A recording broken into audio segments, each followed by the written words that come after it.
You filled a glass of water this morning without thinking twice. It's clear, odorless, straight from the tap. Somewhere in your mind, there's an assumption sitting quietly underneath that glass. The assumption that if it were actually dangerous, someone would have told you. A government agency would have stepped in. A warning would have appeared. That assumption is doing a lot of heavy lifting. Because in thousands of water systems across the country right now, that glass is carrying things it was never supposed to carry. Not always in amounts that will make you sick tomorrow. Something slower. Something that accumulates. Most people think tap water is either safe or it isn't. It's not that simple. Municipal water treatment is a genuine achievement. It removes the threats that used to kill people by the thousands: cholera, typhoid, dysentery. That part of the system works, and it's worth saying clearly before anything else. But treated and pure are not the same word, and the gap between them is where this story lives. Start with the pipes themselves. Millions of homes in older cities are still connected to water mains through lead service lines, pipe installed decades before anyone fully understood what lead exposure does to a developing brain. Water leaving the treatment plant can test perfectly clean.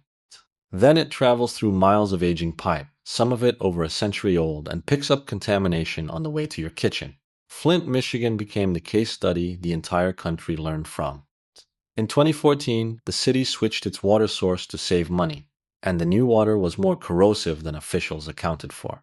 That corrosive water ate away at the protective coating inside old lead pipes, and lead began leaching directly into the water supply of an entire city. Children's blood lead levels spiked.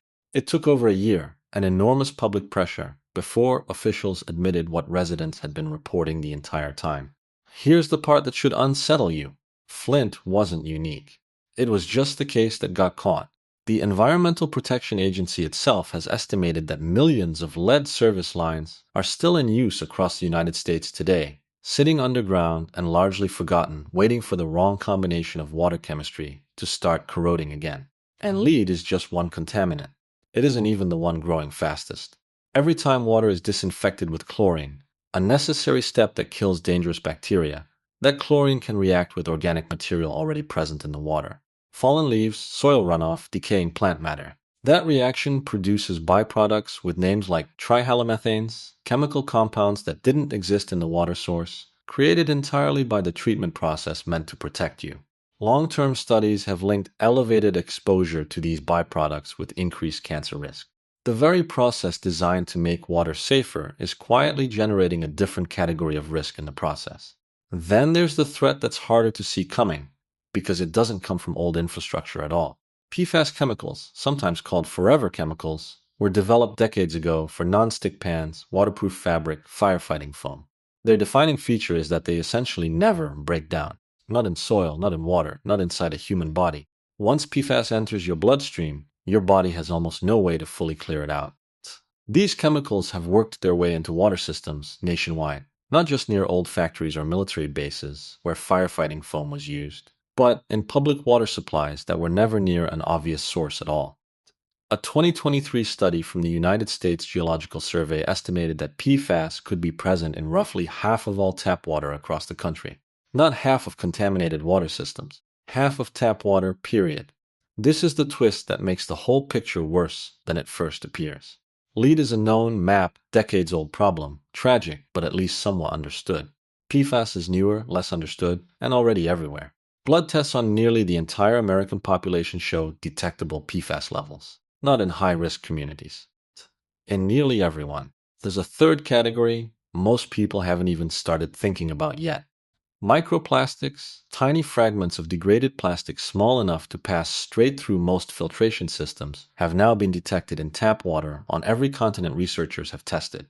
A widely cited 2017 investigation found a microplastic contamination in the vast majority of tap water samples collected worldwide. Nobody fully understands what decades of ingesting microscopic plastic particles does to a human body, because the research is still catching up to a problem that's already global. Recent studies have found these particles in human blood, lung tissue, and even placental tissue. The honest answer right now is that scientists know the particles are there, and don't yet know the full cost of that exposure. Agricultural runoff adds a fourth layer, and it hits rural water systems the hardest. Nitrates from fertilizer wash into groundwater and rivers that feed directly into drinking water supplies, particularly in farming regions across the Midwest. At high enough concentrations, nitrates interfere with how blood carries oxygen, a condition especially dangerous for infants. Unlike PFAS or lead, nitrate contamination can spike seasonally, tied to planting and fertilizing cycles, which means a water system can test safe in one season and not in another. Agencies do issue advisories on these contaminants, but advisories only reach people who are already looking for them. Someone filling a glass at their kitchen sink isn't checking a state database first. Roughly 1 in 7 Americans isn't even on a municipal system at all. Private wells fall almost entirely outside the regulatory structure that governs public water. No treatment plant, no required testing schedule, and no utility legally responsible for reporting contamination. Well, owners are effectively responsible for testing their own water, and most never do, often for years at a time. Nitrate contamination, bacterial contamination, naturally occurring arsenic in certain regions, all of it can sit undetected in a private well for as long as nobody decides to check. The oversight that exists for public water, imperfect as it is, doesn't extend to these homes at all. So why hasn't this triggered a national response the size of Flint's? Part of the answer is regulatory. The Environmental Protection Agency only finalized its first nationwide limits on certain PFAS chemicals in tap water in 2024, decades after these chemicals entered widespread use. For most of that time, there was no federal limit at all, which meant water utilities had no legal requirement to test for it, let alone remove it. An entire category of contamination grew for years, unchecked, in a genuine regulatory blind spot. Even now, legal limits don't mean zero risk. A contaminant being below the legal threshold means it falls under a line drawn by regulators, often after lengthy negotiation between health researchers, industry groups, and cost considerations for water utilities. It does not mean scientists have proven that exact level is harmless. For several contaminants, including lead, most health researchers agree there is no truly safe exposure level. The legal limit is a compromise, not a guarantee. Consider what that means at scale. Hundreds of contaminants are technically unregulated in tap water, meaning there's no required testing and no legal limit at all, not because they've been proven safe, but because the regulatory system hasn't caught up. New industrial chemicals reach the market faster than agencies can study and legislate around them. The water leaving your tap today is being tested against a list of known threats from years, sometimes decades ago. None of this means every glass of tap water is a crisis. Context matters enormously here. Your specific risk depends on your pipes, your local source water, your municipality's infrastructure investment, and factors that vary block by block, not just city by city. A well-funded water system with modern pipes and rigorous testing looks completely different from a struggling one running 50-year-old lead lines. This isn't a story where every tap in the country carries equal risk.